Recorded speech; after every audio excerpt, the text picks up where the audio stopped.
Les éditions Tellem présentent un enregistrement intégral de Destruction de Blake Crouch, lu par Thomas Alonso. Alors l'Éternel s'adressa à Job au cœur de la tempête. Il dit : « Qui ose obscurir mes plans par des paroles inconséquentes ? Comporte-toi en homme, je te questionnerai, tu me répondras. Où étais-tu quand j'ai créé la terre ? Dis-le-moi si tu es si intelligent. Qui en a fixé les dimensions ? Tu le sais, n'est-ce pas ? Qui a déplié le ruban sur sa surface ? Sur quoi ses fondations reposent-elles ? Qui en a posé la pierre angulaire alors que les étoiles chantaient d'allégresse et que les fils de Dieu poussaient des cris de joie ? Job 38, 1, 7. Nous sommes les derniers représentants de notre espèce, une colonie humaine issue du XXIe siècle. Nous vivons dans les montagnes de l'État qui jadis s'appelait l'Idaho, dans une ville nommée Wayward Pines. Nos coordonnées sont les suivantes. 114 degrés, 56 minutes, 16 secondes ouest. Quelqu'un nous entend-il ?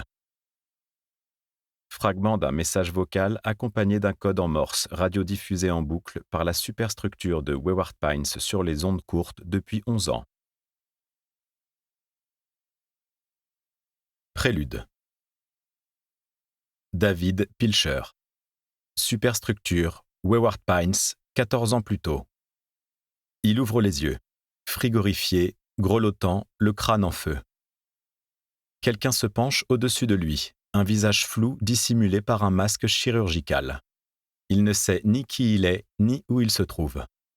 On lui insère un embout transparent dans la bouche. Une voix féminine l'exhorte. Inspirez profondément. Inspirez encore. Le gaz qu'il inhale est tiède, de l'oxygène pur qui coule le long de sa trachée et envahit ses poumons d'une chaleur délicieuse. Derrière son masque, la femme sourit en plissant les yeux. « Ça va mieux ?»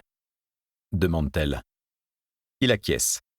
Les traits de son interlocutrice deviennent de plus en plus nets, et sa voix, familière, oui. Pas son timbre, mais ce qu'elle lui évoque. C'est une voix rassurante, presque paternelle. « Vous avez une migraine ? » demande-t-elle. Il hoche la tête. « Ça va passer. Vous êtes désorienté, c'est normal. » Nouvel hochement de tête. « C'est le processus habituel. Vous savez où vous êtes ? » Il secoue la tête.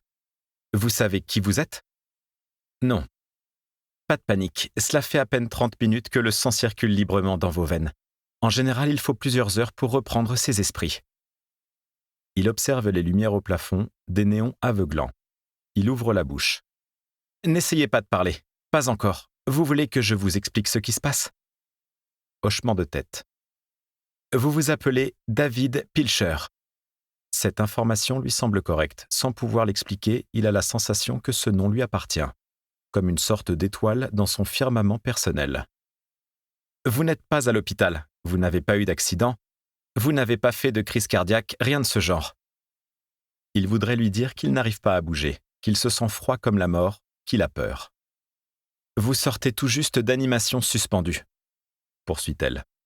Vos constantes sont bonnes. Vous dormez depuis 1800 ans dans une de nos 1000 unités de suspension que vous avez conçues vous-même. Nous sommes très enthousiastes. Votre plan a parfaitement fonctionné. L'équipe s'en est sortie avec un taux de survie de 97%. Mieux que nos prévisions les plus optimistes. Aucune perte importante à déplorer. Félicitations. Étendu sur le lit à roulettes, Pilcher cligne des yeux. Le moniteur cardiaque auquel il est raccordé s'emballe, mais il ne s'agit ni de peur ni d'anxiété. Pilcher est grisé. En moins de 5 secondes, tout lui revient. Qui il est, où il se trouve et pourquoi. Un objectif qui fait la mise au point. Pilcher tend une main, lourde comme un morceau de granit, et retire l'embout de sa bouche. Il lève les yeux sur l'infirmière. Pour la première fois depuis presque 2 millénaires, il parle, la voix râpeuse mais compréhensible. « Quelqu'un est-il allé dehors ?» La femme retire son masque.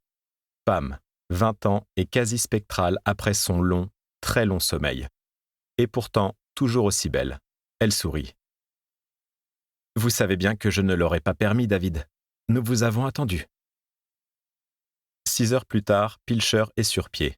D'un pas mal assuré, il longe le couloir du niveau 1, escorté par Pam, Ted Upshaw, Arnold Pop et un homme du nom de Francis Leven, le gardien officiel de la superstructure. Ce dernier ne cesse de parler.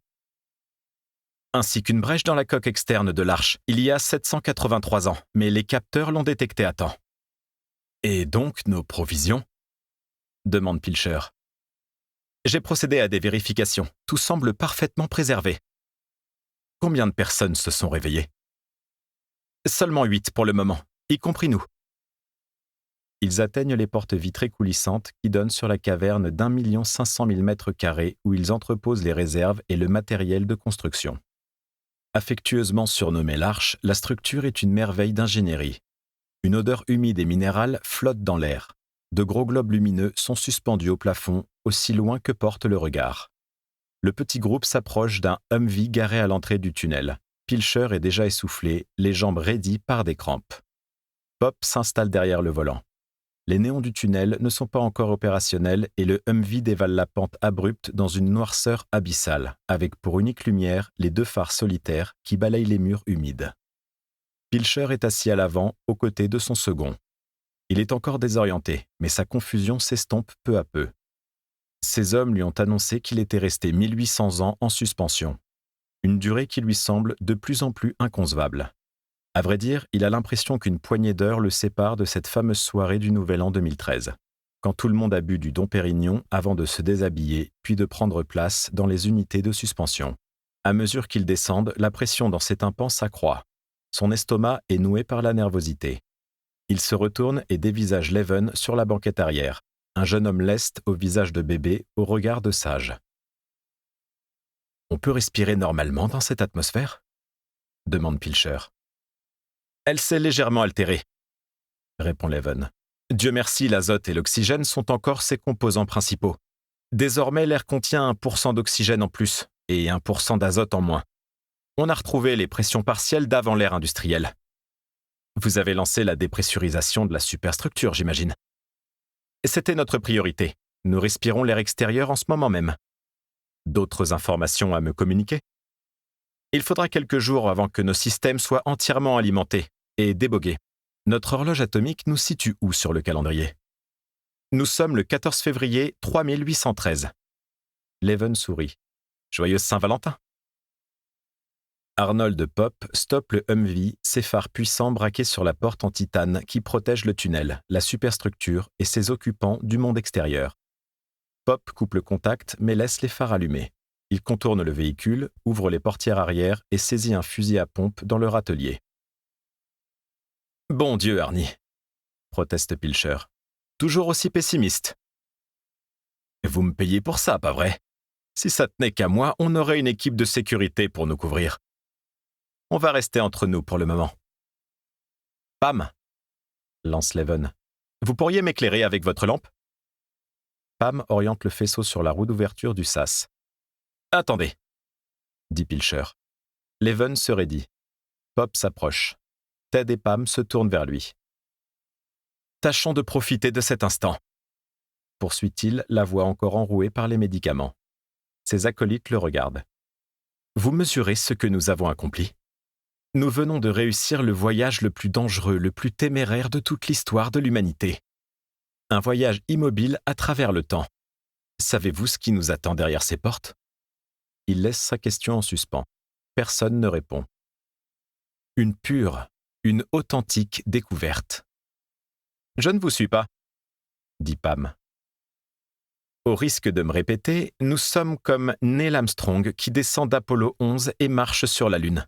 Les frères Wright qui expérimentent leur machine volante à Kitty Hawk. Christophe Colomb qui débarque sur une plage du Nouveau Monde. Chaque fois, c'est la même chose. Impossible de savoir ce qui nous attend de l'autre côté de cette porte. « Vous avez prédit la disparition de l'humanité, » dit Pam. « Justement, c'était une simple prédiction. J'ai pu me tromper. Nous pourrions tout aussi bien tomber sur des gratte-ciel de 300 mètres. Imaginez un homme de l'an 213 débarquer en 2013. La plus belle chose dont on puisse faire l'expérience, c'est le mystère, a dit un jour Albert Einstein. Savourons ce moment, voulez-vous ? Leven reporte son attention sur la roue d'ouverture et la fait pivoter dans le sens inverse des aiguilles d'une montre. Une fois le sas déverrouillé, il se tourne vers son patron. « À vous l'honneur, monsieur. » Pilcher fait un pas en avant. « Il faut actionner ce levier, juste là. » Pilcher abaisse la tige métallique. Pendant quelques instants, rien ne se passe. Les phares du Humvee s'éteignent. Seul le mince faisceau de la torche de Pam perce les ténèbres. Sous leurs pieds, quelque chose gémit, comme le gréement d'un vieux navire. La lourde porte tremble et commence à s'ouvrir. Alors, la lumière jaillit, un ray qui s'étire vers eux, de plus en plus large. Le cœur de Pilcher s'emballe.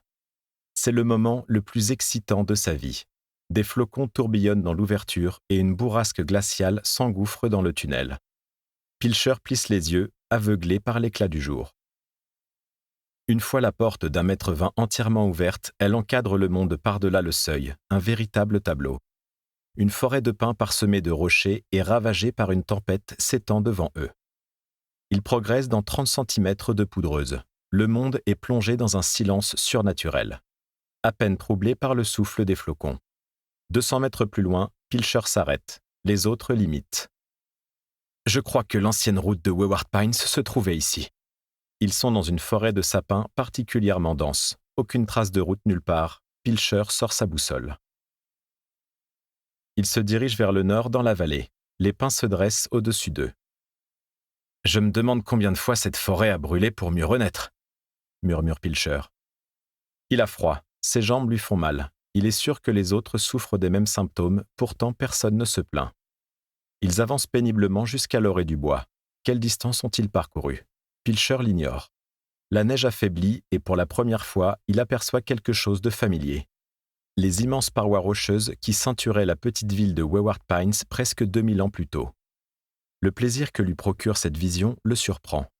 2000 ans, c'est très long pour une rivière ou une forêt, mais ces falaises demeurent inchangées, de vieilles amies.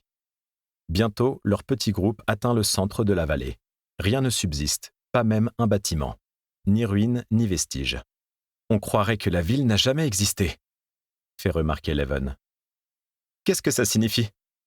Demande Pam. Comment ça? Demande Pilcher. Que la nature ait repris ses droits, que la ville ait disparu. Difficile à dire. L'Idaho n'est peut-être plus qu'un immense parc naturel, ou bien il a purement et simplement cessé d'exister. Il nous reste beaucoup à apprendre sur ce nouveau monde. Pilcher cherche Pop du regard. Ce dernier s'est éloigné d'une vingtaine de mètres dans la clairière. Il s'agenouille dans la neige. « Qu'y a-t-il, Arnie ?» Il fait signe à Pilcher de le rejoindre. Alors que le groupe se rassemble autour de Pop, il montre une série de traces. « Humaines ?» demande Pilcher. « Elles ont la taille d'une empreinte humaine, mais l'espacement ne colle pas. » « Comment ça ? » « Quelle que soit cette chose, elle avance à 4 pattes. » Il effleure la neige. « Là, on a les pattes arrière. Et ici, les pattes avant. Regardez la distance entre les traces. Sacrée foulée. » Au sud-ouest de la vallée, plusieurs dalles émergent de terre, éparpillées dans un bosquet de chênes et de sapins. Pilcher s'accroupit pour en examiner une, chassant la neige à sa base. Il s'agit d'un bloc de marbre ancien. Le temps a laissé sa marque. « C'est quoi ?» Pam fait courir ses doigts au sommet d'une autre dalle. « Le cimetière, » dit Pilcher. « Les inscriptions ont presque disparu. Voilà tout ce qui reste du Wayward Pines du XXIe siècle. » Il rebrousse chemin. Tout le monde est épuisé. Tout le monde a froid. La neige tombe drue, un linceul blanc qui recouvre les parois des falaises et les arbres à feuilles persistantes. « Le paysage n'est pas particulièrement accueillant, » dit Leven. « Commençons par envoyer quelques drones, » dit Pilcher. « Jusqu'à Boise, Missoula et même Seattle. On saura vite s'il reste quelque chose. » Ils suivent leurs propres traces dans les bois. Alors que le silence s'installe, un cri s'élève dans la vallée derrière eux, frêle et obsédant, réverbéré par les pics enneigés. Il s'arrête net. Un autre cri lui répond, plus grave, mais empli du même mélange de tristesse et d'agressivité. Au moment où Pop ouvre la bouche, un chœur de hurlements retentit entre les troncs. Ils accélèrent le pas et lorsque les cris se rapprochent, ils se mettent à courir pour de bon. À une centaine de mètres du tunnel, les jambes de Pilcher le lâchent. Une sueur glacée inonde son visage. Les autres ont déjà atteint la porte. Il s'y engouffre et l'encourage à courir plus vite, leur voix se mêlant aux cris dans son dos. Sa vision s'obscurcit. Il se retourne, détecte un mouvement dans les sapins. Des silhouettes pâles le poursuivent à quatre pattes entre les arbres. « Je vais mourir le jour de mon réveil », pense-t-il. Le monde s'éteint et soudain, son visage est comme gelé. Il n'a pas perdu connaissance. Il gît dans la neige, face contre terre, incapable de bouger. Alors que les cris s'intensifient, quelqu'un l'arrache à la poudreuse. Depuis son nouveau poste d'observation sur l'épaule d'Arnold Pop, Pilcher voit le feuillage trembler et des créatures humanoïdes les rattraper. La plus proche à moins d'une quinzaine de mètres. Pop le pousse à travers la porte et Pilcher s'écrase au sol. Son second se précipite à sa suite. « Reculez !» beugle-t-il. « Ça va être limite !» La porte se referme dans un claquement. De l'autre côté, une violente série de coups mat fait vibrer le métal. Une fois en sécurité, Pilcher laisse sa conscience dériver. Avant de sombrer, il entend la voix de Pam s'élever au-dessus du tumulte. « Putain, mais c'est quoi ces trucs ?» 1. 2 heures après la révélation d'Ethan Burke. Jennifer Rochester. La maison était plongée dans la pénombre. Par habitude, Jennifer actionna l'interrupteur de la cuisine sans résultat. À tâtons, elle se fraya un chemin du réfrigérateur au placard au-dessus du poêle, l'ouvrit, puis attrapa le chandelier en cristal, une bougie et la boîte d'allumettes. Une fois le gaz ouvert, elle inséra une allumette dans le brûleur noirâtre et posa la théière sur les flammes bleutées. Après avoir allumé la bougie à moitié fondue, elle s'installa à la table du petit déjeuner. Dans son ancienne vie, elle fumait un paquet par jour, et là, tout de suite, elle aurait donné n'importe quoi pour une cigarette. Quelque chose pour lui calmer les nerfs. Ses mains ne cessaient de trembler. La lumière de la bougie se fractionna en 1000 éclats, un effet de sa vision brouillé par les larmes. Teddy, son mari, occupait toutes ses pensées, comme il lui semblait si loin, 2000 ans plus loin pour être exact. Elle avait toujours nourri l'espoir que le monde extérieur aurait survécu, au-delà de la clôture, au-delà de ce cauchemar, que son mari serait encore là, sa maison, son poste à l'université. D'une certaine manière, cet espoir l'avait aidée à tenir toutes ces années. L'espoir qu'un jour, elle se réveillerait à Spokane, Teddy à ses côtés. Alors elle comprendrait que cet endroit, Wayward Pines, n'était qu'un mauvais rêve. Elle quitterait le lit en silence, gagnerait la cuisine et préparerait des œufs, une pleine cafetière de café noir. Elle l'attendrait et il apparaîtrait dans son vieux peignoir miteux, les yeux mi-clos et les cheveux en bataille, ainsi qu'elle l'aimait le plus. « J'ai fait un rêve bizarre cette nuit », annoncerait-elle. Mais sitôt qu'elle essaierait de raconter ce qu'elle avait vécu à Wayward Pines, tout se dissiperait dans le brouillard des songes délité. Enfin, elle sourirait à son mari à l'autre bout de la table. « J'ai oublié. » Ce soir, cet espoir avait disparu. Sa solitude était terrifiante. Mais en dessous, la colère couvait. La colère qu'elle éprouvait au souvenir de ce qu'on lui avait fait endurer. La rage devant toutes ses pertes. La théière se mit à siffler. Elle se leva, l'esprit en ébullition. Le sifflement s'estompa dès qu'elle ôta la théière du brûleur. Elle versa l'eau bouillante dans son mug en céramique fétiche où elle gardait toujours une pince à thé garnie de feuilles de camomille. Le thé dans une main, la bougie dans l'autre, elle quitta la cuisine et s'avança dans le hall. La plupart des habitants étaient restés dans l'auditorium, abasourdis par la révélation du shérif, et peut-être aurait-elle dû faire de même. Cependant, elle préférait rester seule. Ce soir, elle ne souhaitait qu'une chose, pleurer dans son lit. Si le sommeil la rattrapait, très bien, mais elle ne se faisait guère d'illusions. Du bout des doigts, elle trouva la rampe et gravit l'escalier grinçant. La bougie projetait des ombres mouvantes sur les murs. L'électricité avait beau avoir été coupée plusieurs fois par le passé, elle ne pouvait s'empêcher de penser que ce soir, la panne n'était pas accidentelle.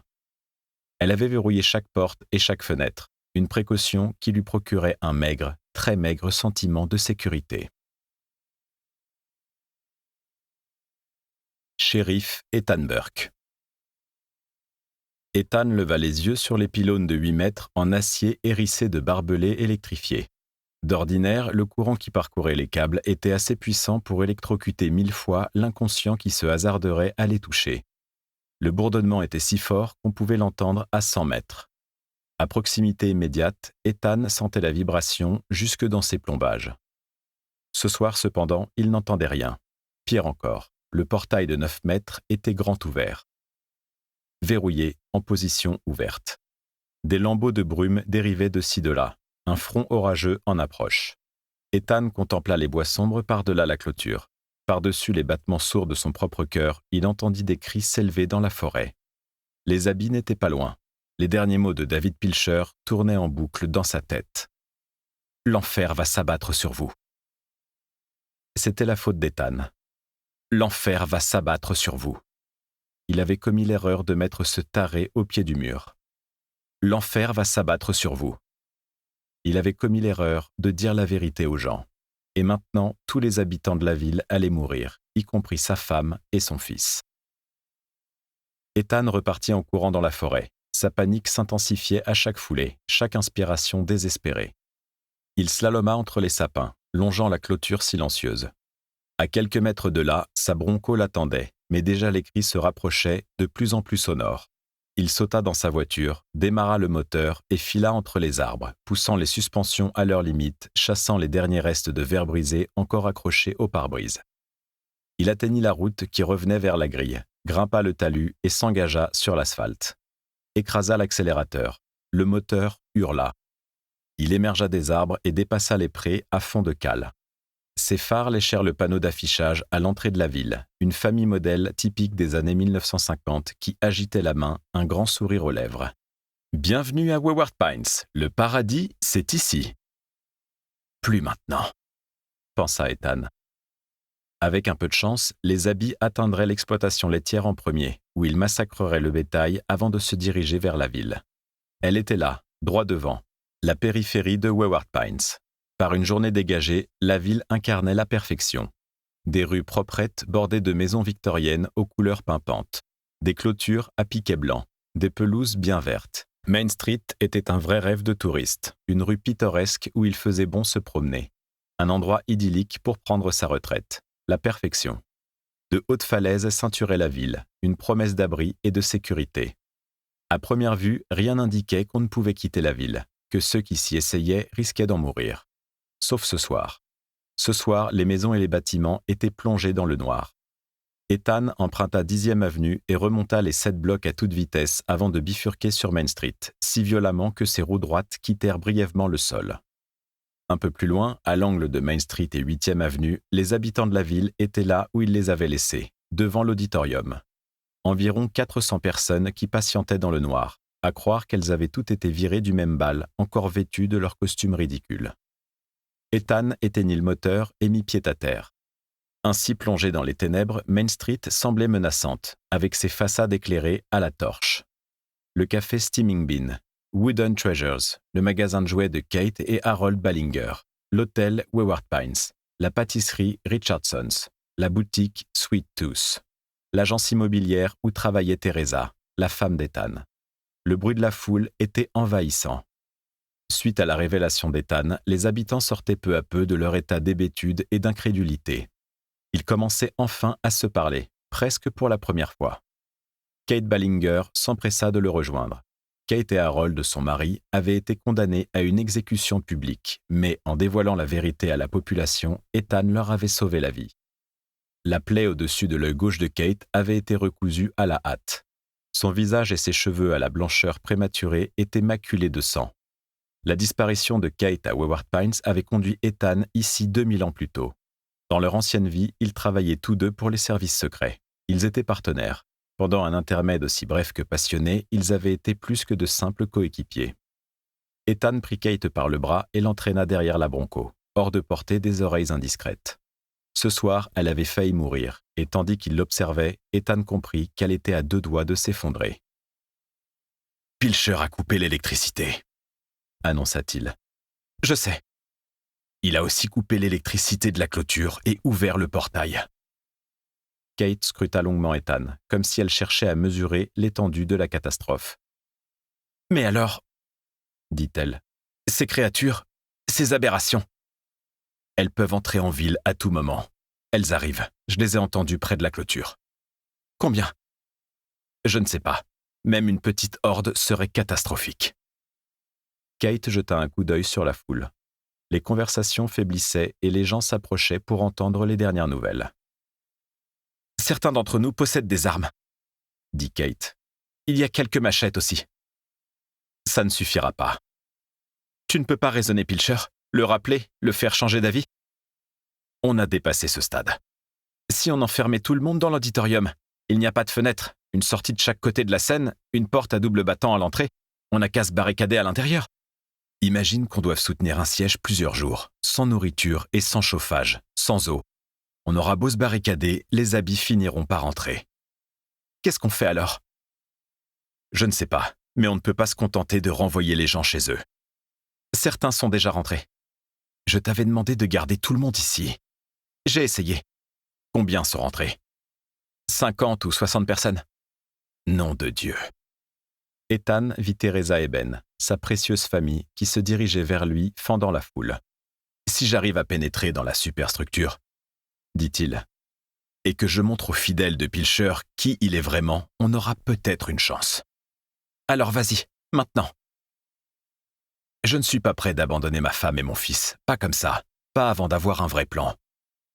Teresa s'immobilisa devant lui. Elle avait noué ses longs cheveux blonds en queue de cheval. Ben et elle étaient tous deux vêtus de noir. Ethan l'embrassa, puis il ébouriffa les cheveux de Ben, son fils de 12 ans. Il distinguait déjà l'homme en devenir sur son visage. La maturité n'était pas loin. « Tu as découvert quelque chose ?» demanda Teresa. « Rien de bon. »« J'ai une idée, » intervint Kate. « Il nous faut un endroit sûr où nous abriter pendant que tu t'introduis dans la superstructure. »« Oui. Un lieu protégé, défendable, avec des vivres. » « Exactement. »« Il se trouve que j'en connais un, » dit-elle avec un sourire. « La caverne des revenants. » souffla Ethan. « Voilà. Ça pourrait fonctionner. J'ai des armes au bureau. Va les chercher. Demande à Brad Fisher de t'accompagner. » Kate désigna le trottoir. « Il est juste là. » On va faire comment pour emmener la population au sommet de la falaise? On va créer des groupes de 100, proposa Kate. Chaque groupe sera conduit par un habitué, quelqu'un qui connaît le chemin. Et qu'est-ce qu'on fait pour ceux qui sont déjà rentrés chez eux?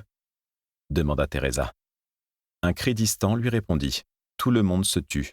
Le silence s'abattit sur la ville. Le cri provenait du sud, un gémissement frêle et malveillant. Un son que l'on ne pouvait ni expliquer ni décrire, parce qu'on ne faisait pas que l'entendre. On pouvait aussi le sentir. Sa signification ne laissait aucun doute. L'enfer va s'abattre sur vous. On va avoir suffisamment de mal à protéger ceux qui sont restés, soupira Ethan. Alors on les laisse livrer à eux-mêmes? On est tous livrés à nous-mêmes désormais. Ethan s'assit sur le siège passager de la Bronco et attrapa le mégaphone. Tu t'en occupes? Souffla-t-il à Kate en le lui tendant. Elle acquiesça. Ethan se tourna vers Teresa. Ben et toi, vous ne quittez pas Kate d'une semelle. Compris. Je viens avec toi, papa, lança Ben. Non, tu restes avec maman. Mais je peux t'aider. Tu peux m'aider en restant avec ta mère. Ethan regarda Kate. Je vous retrouve après mon passage dans le commissariat. Rendez-vous dans le petit parc au nord de la ville. Celui avec le belvédère? Celui-là, oui. Brad Fisher, l'unique avocat de Wayward Pines, s'installa comme il put sur le siège passager ravagé de la Bronco, se cramponnant à la poignée de la portière alors qu'Ethan filait sur la première avenue. « Où est votre femme ?» demanda Ethan. « On était à l'auditorium, » répondit Brad. « Vous étiez en train de nous révéler la vérité et quand je me suis retourné, Megan avait disparu. » Vu ce qu'elle enseignait aux enfants dans le dos de leurs parents, elle a dû se dire que les gens la prendraient pour une traîtresse. Elle a eu peur pour sa vie, je pense. Qu'est-ce que vous pensez d'elle à présent? Brad sembla désarçonné par la question. D'ordinaire rasé de près et tiré à 4 épingles, l'exemple même du jeune avocat compétent, il gratta sa barbe naissante. Je ne sais pas. Je n'ai jamais eu l'impression qu'on se connaissait vraiment. On vivait ensemble parce qu'on nous l'avait ordonné. On dormait dans le même lit. Parfois, on couchait ensemble. Ça ressemble à n'importe quel mariage. Vous l'aimiez? C'est compliqué, soupira Brad. Au fait, vous avez bien fait de nous dire la vérité. Si j'avais su qu'il couperait l'alimentation de la clôture. Laissez tomber, Ethan, ce genre de regret ne sert à rien.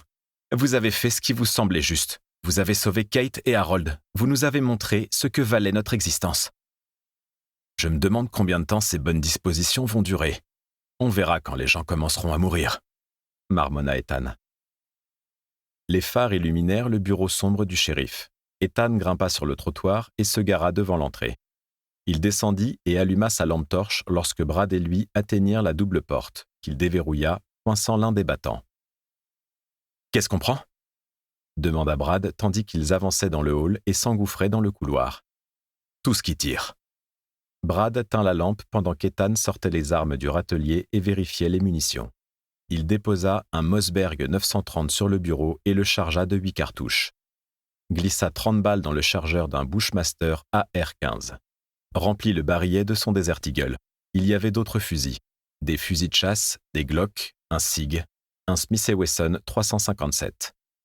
Il prépara 2 autres pistolets. Hélas, le temps s'écoulait beaucoup trop vite. Kate Hosson Ballinger.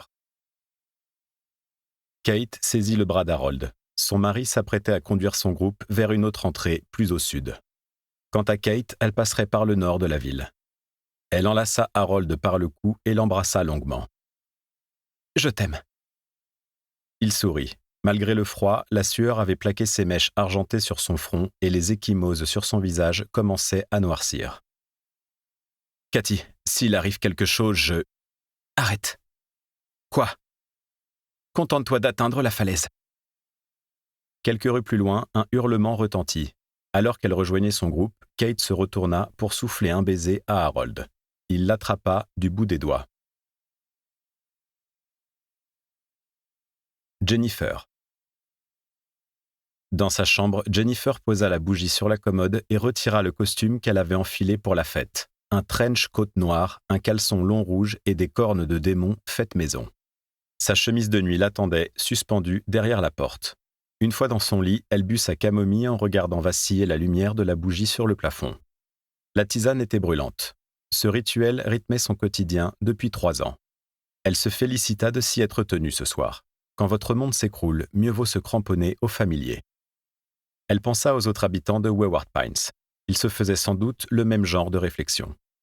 À remettre tout ce qu'on leur avait appris en question, à mesurer combien on les avait trompés. Qu'en serait-il demain ? Près d'elle, la fenêtre entr'ouverte laissait passer un filet d'air froid. Elle préférait dormir dans une pièce glaciale, ensevelie sous une montagne de couvertures. Derrière la vitre, la nuit était insondable. Les criquets s'étaient tus. Elle posa sa tasse sur la table de chevet et ramena les couvertures sur ses jambes. La bougie sur la commode allait bientôt s'éteindre, et Jennifer n'avait pas envie de se retrouver plongée dans le noir, pas tout de suite. Que la bougie se consume jusqu'au bout. Elle ferma les yeux, se sentit basculer, assaillie par les peurs et les pensées. Un poids tangible. Tâche de dormir. Elle songea à son mari. Depuis quelques mois, à sa grande surprise, elle se rappelait son odeur, sa voix, la sensation de ses mains sur son corps bien plus nettement que son visage. Elle commençait à oublier ses traits. Dans les tréfonds des ténèbres, un homme hurla. Jennifer se raidit. Jamais elle n'avait entendu pareil son. L'horreur, la douleur et l'incrédulité compressées dans un cri unique qui semblait ne plus en finir. Le bruit de quelqu'un qui agonisait. Ont-ils repris l'exécution de Kate et Harold ? Le cri s'arrêta net. Jennifer baissa les yeux. Elle était debout, pieds nus sur le parquet froid. Elle alla à la fenêtre et l'entr'ouvrit.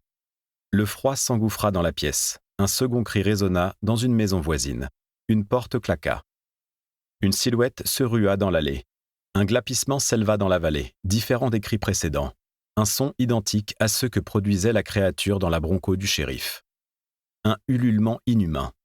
Un cœur lui répondit et une forte odeur âcre, similaire à du musc pourri, envahit la chambre à coucher, portée par la brise. Un grondement sourd et humide résonna dans le jardin. Jennifer referma la fenêtre et tira le loquet. Elle recula en tremblant et, alors qu'elle s'asseyait sur le matelas, quelque chose s'introduisit par la fenêtre du salon au rez-de-chaussée. Jennifer tourna la tête vers la porte. Sur la commode, la bougie s'éteignit. Elle laissa échapper un halètement. La pièce était plongée dans un noir d'encre et Jennifer était incapable de distinguer sa propre main devant son visage. Elle se leva d'un bond, se cognant le genou contre le coffre au pied du lit, sans aller jusqu'à perdre l'équilibre. Elle se précipita vers la porte, entendit les marches grincer, quelque chose montait l'escalier. Jennifer referma la porte en silence et tourna le verrou. Il s'enclencha avec un cliquetis imperceptible. À présent, l'intrus se trouvait dans le couloir. Les lattes du parquet gémissaient sous son poids. Jennifer perçut d'autres bruits au rez-de-chaussée. La maison fut soudain emplie de grognements et de sifflements.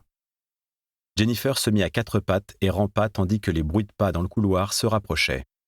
À plat ventre, elle se glissa sous le lit, le cœur battant à tout rompre contre le plancher rigide et poussiéreux. Elle entendit d'autres créatures grimper les escaliers. La porte de sa chambre fut arrachée à ses gonds. Les pattes de la créature qui avait pénétré dans la maison produisaient un bruit métallique sur le sol, comme des griffes ou des serres. Elle sentit leur odeur, plus forte que jamais.